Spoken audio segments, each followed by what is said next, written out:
Lucy Hunter Blackburn.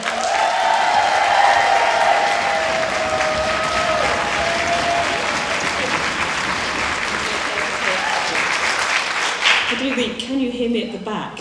Yes, okay, good. So the first thing I need to do is I need to thank all of you for inviting me to speak on behalf of the three of us in Murray, Blackburn, Mackenzie. And I particularly want to thank everyone in the room who has given us any kind of support, financial support, moral support, asked us questions that made us think, given us information, because without you we could not have done anything at all in the way we've done it. So thank you is my first message. I want to echo everything that Susan said. Those of us who are more visible are no good if we don't have all of you behind us. So the title of this talk I gave to the organisers a month ago, because I thought about now, at the beginning of February, we'd been a sort of point of reflection, we'd been a calm period in which we would be taking stock and looking back and thinking ahead and wondering anyway. So obviously that's why I'm not a political commentator. Now, obviously I didn't anticipate the month like the one that we've just had. I mean, who would? I didn't anticipate that we would see a government facing day after day of headlines in multiple papers, going right to the core of the policy. But I probably would have anticipated, if you told me that was going to happen, that the ability of ministers, including the First Minister, to answer really basic questions about what they're doing would be terrible. That's not so surprising. So I'm going to not talk about the last 4 weeks. You've had a bit of that already this afternoon. Because while it's still fresh in our memories, I do want to do the looking back over the last year in the Scottish Parliament and what it taught us about the Scottish Parliament and women. Because I think it taught us a few things. Now, I'm not going to try and answer that question in any conclusive way, and there's two reasons for that. One is that I wrote this at midnight yesterday night, so I wasn't going to come up with a conclusive answer. But the other thing, because the last month has been wild, but the other thing is what I actually really want to do is start a conversation among ourselves about what we learnt over the last year. I want us not, time passes and things become distant memories so much more quickly than you expect. So while it's still fresh in our minds, I do want us to look back at that bill process and think, what did we learn? So if I have a chance at the end, if I'm in my time, I might just see if anybody wants to add to that. Right, so I'm going to start with a bit of audience participation, nothing scary. Nobody has to come up on stage. So, can you stick your hand up? I'm going to say a number of things. As I say them, put your hand up and keep your hand up. Did you attend any of the proceedings of the Parliament in person? A few people. Good, well done. Thank you. Keep your hand up. Did you watch any of the proceedings online? Whoa! Right, excellent. That's good. Did you put in any written evidence to the consultation? Anybody else hasn't got a hand up yet? Yeah, okay, we're nearly the whole room. Did you speak to your MSP in person? Yeah. Did you? No, keep your hand up though. If you put your hand up, don't take it down. Anything at all, keep your hand up. Did you write to your MSP? Okay, so I look around the room and I thought there were going to be a lot of hands. I'm going to do one more thing. Keep your hand up if you did any of those things for the first time. Almost all the hands stay up. That is incredible. I wasn't sure what was going to happen there. Right, you can now take your hands down. I don't know, I'm getting old, I can't hold my hand up there that long. Right, so what strikes me, what already has struck me, but you're kind of reinforcing my prejudices, and that we know is what the world is now about, isn't it? It's the Parliament, MSPs here, had a chance to reach out to a new audience. Really, didn't they? They did, they had a chance, so were you. A new audience, and that was really predictable, because if you looked at the scale of response to the consultations the government had done, levels of interest, even by March last year, the number of people turning up at rallies organised by FWS, clearly there was interest. And women especially were watching.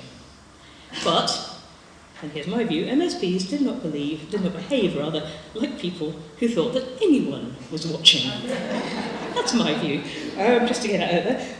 They seemed oblivious to me that at the minimum they had work to do to persuade people to come round to the point of view that they, as a group, largely shared, but the population, polling after polling after polling showed, did not share. There was no attempt at all really at the sort of engagement with a wider audience, or the opportunity they had. And particularly where women, they must have known, felt frozen out of the process by the government over the several previous years. They knew because we kept writing to tell them that we felt that way. So, going back to my question, what did we learn? So I've got 3 observations of my own. They're not, as I say, comprehensive. They haven't come from a deep and careful place, but just last night, what did I think? So one of the examples that struck me was about Parliament's working culture. Now, I was one of the people in the chamber on those very strange last few days of stage 3, and they were very strange. We ran to midnight and security told us they'd never sat that late before. I sat in the chamber while Megan Gallagher, MSP, who has a very young child, gave a really desperate plea over the screen. This was about, I don't know, mid-late evening. Could they know when it was going to finish? Could they have any idea at all when they were going to get home, when she could sort out childcare? She asked, I think, about 7 I think if you go back, about 7 in the evening she made this point, and then I think she makes it again later in the evening. And from the SNP backbench, so I'm sitting here, and here's a government backbench, laughter, barracking, tears. That was bad enough. That was bad enough. But the most shocking moment, I think this might be the most shocking moment I've experienced in a parliamentary chamber. Bear in mind, at this point, I've somebody sat through the entire GRR bill. But this is truly shocking. Jeremy Balfour is a disabled MSP. He made a point, he made it twice, I know that his carers were waiting. Now, the Scottish Parliament normally wraps up 5, 6, 7 in the evening, so I imagine they're usually used to doing something much earlier. They were waiting, and they didn't know. He couldn't even tell them how much longer they'd have to wait. Now, my mum has relied on carers quite a lot for the last few years, and I know what wonderful, wonderful women, underpaid and skilled beyond everyone's appreciation. So that's the situation I know that his carers are in, and it might not be women, but they may, statistically they're likely to be. The response from the government backbench was ugly. It was ugly, it was, I haven't got words actually, it really was. It was unforgivable, it was horrible. He was barracked and he was jeered badly. It was really shocking. Now, I don't know if it comes through on the footage, but if you're in the room, it was really unpleasant. So what I judge from that is culturally, we're not looking at an institution that has a lot of time for the real basics of care. And caring is women's work still, whether we like it or not, it's women's work. They were derisory about it. Actions speak louder than words, and I will not believe a single word that a single person who barracked Jeremy or Megan ever says about how much they value carers. Never.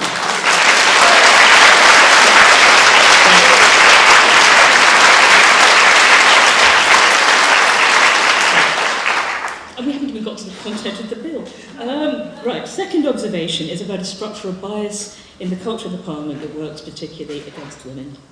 So it's not as simple as saying that women's voices don't count in the Scottish Parliament. Now I have an odd experience here. I can compare what it was like to go in as a senior civil servant, with a hat and a badge, and literally a hat, obviously, would have been strange. But going in, recognised the gravitas of authority, and I know what it's like, and what it's like now to go in the way I do. And now I'm 15 years older than when I left the civil service. I'm 15 years old. I'm more than a decade older. I think I know more. I think I've got more experience. I think I've got more. So I would say I'm at least as useful a person to them as I was before. But the channel, the Wizard of Oz at this point, what I don't have is a fancy badge from an institution or an organisation. Not really. No, there are plenty of women, we know their names, don't we? We really do know their names, who feel they can go into the Scottish Parliament and get listened to, and they come with an official seal of approval of an employing organisation, and for them the doors will open and their words will be recycled back endlessly to us by politicians, we know them too. But if you're outside the system and you start saying these to MSPs that they do not want to hear, you're going to find it a lot harder. And our parliamentarians, it becomes evident, they really want to say they're championing women, but they're most comfortable with the people whose paid work brings them into contact and backwards and forwards, pre-packaged policies, Susan made that point, and they're not comfortable with the following important things which are extremely intrinsic to the female lived experience: mess, dissent, contrariness, questions. They're not comfortable with that stuff. That was my observation. Now, that's not a problem unique to women. Plenty of male campaigners would say, well, I've had the same. But I do think and I will argue it disadvantages us structurally because women are far more likely, I think, I have no evidence here, I'm meant to be evidence-based, I'm working here from a hunch, that women are more likely to be engaged in aspects of public life and policy, not through their paid employment, but through voluntary campaigning, like you all have. And the professional culture around Holyrood, and I feel that very strongly now after the last 2 years, actually, the hate crime were all the same. The professional culture around Holyrood, I think, creates a form of indirect discrimination against women. That's my point. So my last one, it's not a good applause like that, but my last point, so my very last point, my very last point is about the content, the big one. A cultural disregard, I wrote last night, for women as a group with a shared political interest based on sex. We have that. We have this. That's what the Parliament showed me in the last year. That's what it's got. In the course of the debate, we heard repeatedly women's views dismissed, their arguments, our arguments, distorted, misrepresented.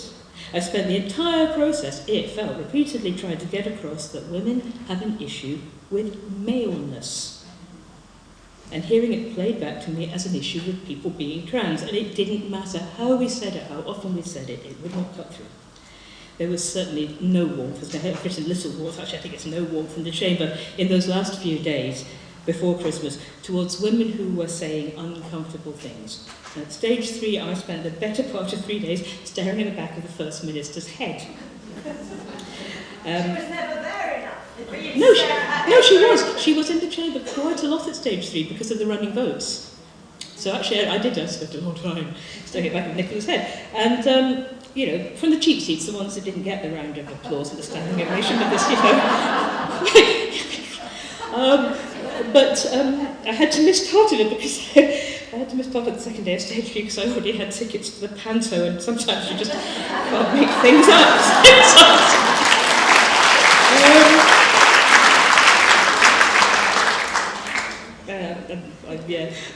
When it came down to it simply, we couldn't cut through to the governing coalition, with honourable exceptions, obviously, to most of the Labour Party, echoing Susan, any of the Liberal Democrats, and parts of the Tories, that women's dignity and privacy, as well as our safety and our sense of safety, matters. That fairness matters, and our ability to set boundaries based on sex and to say no matters.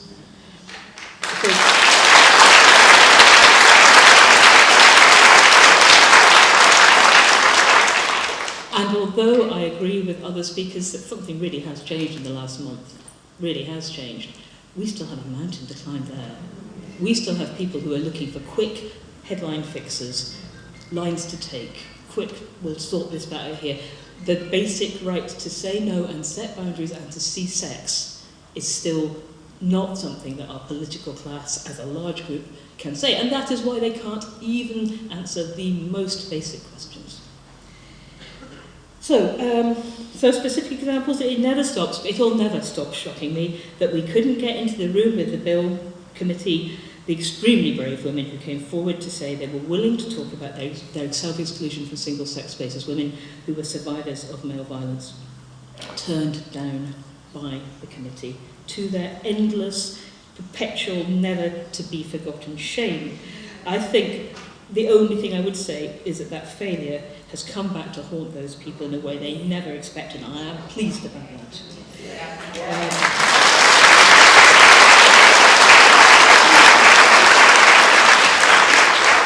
And in the same way, Pam Gozal MSP put up with persistent dismissive treatment, possibly more, I think, than was visible to most of us when she raised risks for women from minority religious communities and their self-exclusion. So to discover in the last week that a person's sex matters when the risk is to the First Minister's reputation, I hardly need comment further. Everyone has said everything that needs to be said there. So these are my points to put into the conversation. If I can have 2 or 3 contributors from the floor, could I ask? Have I got time? It's 4:05. I would quite like to give, if anybody wants to, I would like to, any of you who, I think probably those of you who were physically in the Parliament and hadn't been in before, a couple of you I spoke to, and I know you said that over lunch, and you said what had really struck you was that you had expected to go in somewhere where there was more seriousness, more dignity, it's an interesting word, more dignity, and a better quality of questioning, and I agree, you should have expected that. And if you don't speak or you don't want to speak today, I'm very visible. I'm too visible on Twitter. So please come and tweet at me. If you can DM me. I'm very interested to get your feedback on how it felt, particularly anything that you did for the first time that engaged you with this process, how it felt to you. I'm also, with detailed, Susan says we must tell you that the demonstration at Thursday outside Holyrood, 11:30, no males and female jails, please attend and tell your friends, bring a friend. Right, is there anybody who would like to say anything about that experience? Yes. I did remember you were. I was thoroughly nobbled, so I can't not. And I'm really, really nervous because I was a complete and utter political naive at the beginning of this. And in most ways I still am. I mean, I just wasn't brought up that way. I mean, to discuss politics over the tea table, was tantamount to discussing your fecal impaction with the vicar. It just wasn't done. So I spent a long and privileged life, I suppose, not having to pay much attention. But this is why I'm here now, receiving from all of you an education and an edification that for the rest of my life, and frankly, I'd like to stay alive long enough to see the end of this. I'm not so sure I'm going to get there. So when I had the opportunity to go to Parliament, and first of all it was for the evidence sessions, boy, my expectations were so high. There comes the naivety, really, really high. Hoping to find, and the fact that my very first foot inside the place had me 2 minutes later stripped off in a broom cupboard, having my t-shirt removed from me. Was it the broom cupboard? It was a broom cupboard with a female police officer and I was going to say prison guard, but it was a uniformed Parliament, which went in the handbag, but I got another one later, and I had the wonderful experience of being able to stand up and look Ms. Mix Chapman in the eye. And get it up her. Unfortunately, it wasn't around at the time, it certainly is now. So I went with expectation, and what did I expect? I expected a seriousness of purpose and a gravitas. That was always what I'd kind of picked up about politics, was that there was gravitas, and that gravitas was one of the tools, one of the vehicles for communicating knowledge and opinion and for debate. Seriousness of purpose. I expected a definition of terms. Do you know, here we are, so many years down the line, and we still haven't had the terms defined. And in actual fact, in the last evidence session, Robeson was still saying that living in the acquired gender is what? It's a gas bill and your best mate calling you Doreen. Everything was so insufficient and insubstantial. And I expected, because they were called evidence committees, to hear evidence. And really, I was astounded at how little evidence I heard. I mean, I'm just thinking about the particular meeting in question that I remember the most clearly. We had offering evidence on data collection a theatre and film studies lecturer who was a harlequin, who bounced around from a standing position, mealy-mouthing his way through reams of data that were as much, they might as well have been coloured scarves out of his sleeves. We had Bobby Moira, who we've seen so much of recently, and who offered nothing out with the realm of his own self-interest, as far as I could hear it. So that there was no credibility there for me. We also had Regina of the 9. Is it 9 or 7? She better go back and ask her kids, because that was the basis on which Regina understood gender identity and trans, was by asking her kids and looking at what was pasted up on the fridge door. And when she crowed about the fact that she was currently involved in stripping Irish maternity policy of our words to describe ourselves, I was thrown into an even greater state of consternation. I think one of the other evidence givers was Victor Hugo's Madrigal, who once again didn't in any way touch to any of the concerns that I had, and I know all of us were there, and all of us here, and all of us that will ever be, or born female will ever have, about what's happening to us right now. So it was just the most crashing disappointment that our elected representatives and those that support them and supposedly resource them and give them information, it was mealy-mouthed mantra. It was really, there was nothing that came back that inspired me to believe that these people had my or your or any of our best interests at heart. Disappointed with Collington.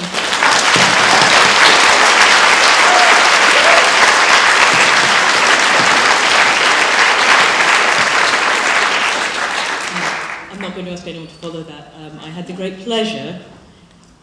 Thank you very much. That was an outpouring. It's very therapeutic. It's therapeutic, I think, for all of us who spent time sitting in that committee and sitting in the chamber to be in this room now with all of you. Actually, this is a really that we need to decompress. And there are numbers of people in this room who I was very lucky. We sat in the cafe after sessions. People gave me that feedback. Thank you very much. And I think MSPs need to hear exactly what was just said to you just now, because it's not me. They know people like me are all over. We're like a rash of politics. People like me. It's not me, but people, you. And who took the time out of your work, out of your lives, organised your holidays, reorganised your lives, care experience. I know people had to manage to come, and so those of you in the room who spent time dissecting events afterwards, I'm grateful for your company. It made a huge difference. I won't say anything else. I don't have a great rousing end line. I just want to say thank you again to all of you who have supported MBM. We are at the moment trying to work out how we keep ourselves going. We're working on it, and we look forward somehow or other to staying part of this ongoing conversation, but talk to each other as well. Thank you.